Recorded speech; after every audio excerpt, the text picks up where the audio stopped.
Comenzamos con la línea del tiempo de las teorías atómicas, elaborado por Daniel Soto. Para comenzar con la línea del tiempo del modelo atómico, primero tenemos que saber qué es. Un modelo atómico es una representación estructural de un átomo que trata de explicar su comportamiento y propiedades. Todo se remonta en el siglo V a.C. con Leucipo, que afirmaba que la materia podía dividirse en pedazos cada vez más pequeños hasta llegar en un punto en el que ya no podía dividirse más. Demócrito llamó a este pedazo átomo, que significa sin división o indivisible. Dalton, en 1808, creó el primer modelo atómico en el que explica que un átomo es una esfera sólida e indivisible. Thomson, en 1897, dijo que el átomo es una esfera a la cual tenía una carga positiva y además tenía incrustadas unas partículas llamadas electrones con carga negativa. A este modelo atómico se le llamó pudín de pasas, ya que era bastante el parecido.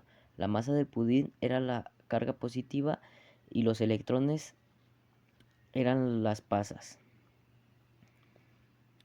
Rutherford en 1911 comprueba que el átomo no era una esfera, sino que se encontraba hueco y en el centro se encontraba un núcleo con carga positiva y los electrones con carga negativa se encontraban girando alrededor del núcleo. A este modelo se le llamó modelo planetario. Born, en 1913, concluye que en el núcleo del átomo se encuentran dos tipos de partículas, unas con carga positiva a las que llamó protones y otras sin carga a las que llamó neutrones. Alrededor de este núcleo se encontraban los electrones con carga negativa, los cuales están girando en órbitas circulares o niveles de energía bien definidos. Llamó electrones de valencia a los electrones que se encontraban en la última capa de nivel de energía, los cuales son los encargados de unirse con otros átomos y les proporcionan sus características particulares. Summerfield en 1916 argumenta que las órbitas o niveles de energía de los átomos son elípticas y circulares, y además existen subniveles dentro de los niveles de energía. Así posteriormente, Schrödinger en 1924 plantea un modelo matemático llamado modelo cuántico ondulatorio, en el cual no se puede saber con exactitud la ubicación del electrón, por lo que él habla de nubes de probabilidad, en donde se podrán encontrar a los electrones. Dirac-Jordan en 1928 crearon el modelo atómico actual, en el cual hicieron un modelo mecánico cuántico, en donde ya no se habla de órbitas, sino de orbitales, que son regiones en el espacio en donde la probabilidad de encontrar a los electrones es máxima. Así concluimos la línea del tiempo de los modelos atómicos.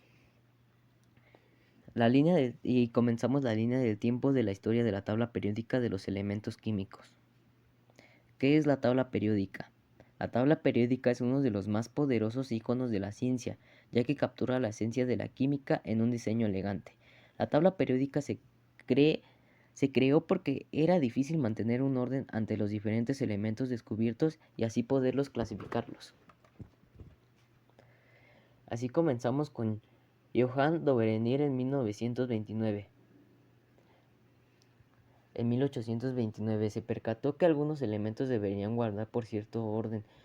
Seleccionó algunos elementos químicos en grupos de 3, observando que las masas atómicas de dichos elementos son aproximadamente las mismas. A esto se le conoce como triadas de Dobereinier. Sin embargo, las dificultades llevadas a cabo presentaban la dificultad de que no siempre se disponían de valores exactos, y se hacía difícil la búsqueda de regularidades. Por ello, las ideas de Dobereinier cayeron en el olvido, aunque muchos químicos intentaron buscar una relación entre las propiedades de los elementos. En 1862, Alexander Emil propuso una de las formas más atractivas desde el punto de vista visual para clasificar a los elementos, la llamada hélice telúrica. Sin embargo, no era lo más fácil, por lo que no tuvo mucha fama. En 1864, Newlands, un químico inglés, descubrió que al ordenar los elementos según su masa atómica, el octavo elemento tenía propiedades similares al primero, el noveno al segundo y así sucesivamente.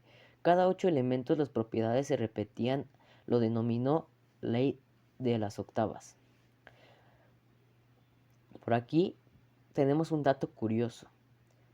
¿Sabían que Meyer en Alemania y Mendeleev en Rusia publicaron con un año de diferencia esquemas de clasificación para los elementos químicos casi idénticos? Sin haber tenido nunca un contacto, fueron dos grandes mentes que pensaron al mismo tiempo una solución idéntica.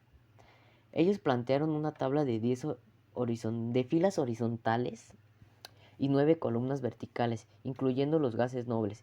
En 1870, un año después de Mendeleev, el químico grafica representando el volumen de cada átomo en función de su peso, obteniendo una gráfica en ondas cada vez mayores. Los elementos en posiciones similares de la onda tenían propiedades similares, pero las ondas cada vez eran mayores e integraban a los elementos. Fue ahí el descubrimiento de la ley periódica. En la gráfica se forman una serie de picos máximos que corresponden a aquellos grupos de propiedades similares. Cada pico constituye a un periodo de la tabla de los elementos. Ambos científicos señalaron que las propiedades físicas y químicas de los elementos se repiten periódicamente, si los elementos se acomodan en orden creciente de peso atómico. En esa época los científicos no tenían conocimiento de los números atómicos, pero por lo general los pesos atómicos aumentan con el número atómico, salvo excepciones de Mendeleev y Meyer, quienes acomodaron de manera fortuita los elementos de la secuencia correcta. Las tablas de los elementos propuestos por estos dos científicos fueron las precursoras de la tabla periódica moderna. En 1829, Mendeleev publicó su tabla periódica, ordenó los elementos siguiendo su peso atómico como lo hizo Newlands antes que él, pero tuvo tres ideas geniales. Esas tres ideas geniales fueron que no mantuvo fijo el periodo de repetición de propiedades, sino que lo amplió conforme aumentaba el peso atómico, igual que lo ampliaba la anchura de la gráfica de Meyer. No vio a su tabla como un acomodo empírico de los elementos, sino como una ley de la naturaleza que le permitió afirmar que faltaban algunos elementos por descubrir y deberían revisarse los pesos atómicos de algunos elementos. Invirtió el orden de algunos elementos para que coincidieran sus propiedades con las que los elementos adyacentes y dejó huecos, indicando que correspondían a los elementos aún no descubiertos. Y así concluyo este video. Gracias por ver el video. Profa, sáqueme 10.